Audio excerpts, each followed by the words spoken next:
Hello everyone, আমি আবার চলে আসলাম তোমাদের সাথে একটা ভিডিও শেয়ার করতে।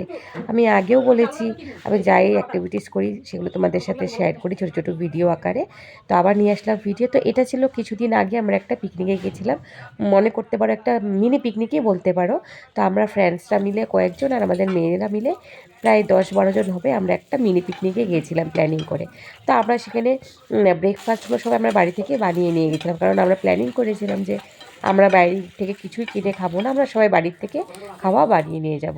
তো আমি নিয়ে গিয়েছিলাম পাস্তা বানিয়ে নিয়ে গেছিলাম, তারপর আমি বানিয়েছিলাম ব্রেড টোস্ট আর ডালিম নিয়ে গেছিলাম।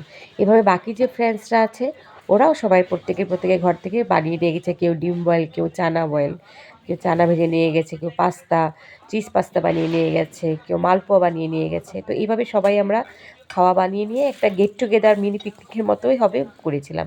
তো খুবই ভালো লাগে এই ধরনের একটা গেট টুগেদার করতে, কারণ আমরা প্রতিজনে সবাই লাইফে খুবই ব্যস্ত, আমরা নিজের ফ্যামিলি নিয়ে কাজকর্মে নিয়ে।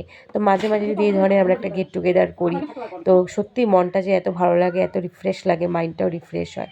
তো এই প্ল্যানিং করে আমরা বেরিয়ে পড়েছিলাম পিকনিকের উদ্দেশ্যে। দেখুন খাওয়াগুলো সব রেডি হয়ে গেছে ব্রেকফাস্টের, যেগুলো আমি বানিয়েছিলাম বাড়িতে। এগুলো সব আমি একটা প্লাস্টিকের কন্টেনারে সব ভরে নিয়েছি, যাতে প্লাস্টিকের কন্টেনার নিলে সুবিধা হয় বেশি, যে হালকাও থাকে। বাড়ি থেকে বাসনপত্র নিলে তো একটা ওয়েট হয়ে যায়, তাই সব প্লাস্টিকের কন্টেনারে এরকম প্যাক করে নিয়েছি। জল থেকে নিয়ে সব পাতা প্লেট হ্যাঁ নিয়ে বাস সব ব্যাগে এখন ঢুকিয়ে নেব। বাস আমরা রেডি হয়ে গেলাম এখন যাওয়ার জন্য। ব্রেকফাস্ট আইটেম রেডি হয়ে গেছে আমাদের। তো আপনাদের যদি ভিডিওটা ভালো লাগে লাইক কমেন্ট করুন, আর সবসময় আমার পাশে থাকুন, আমার প্রতিটা পোস্ট আর ভিডিও দেখুন।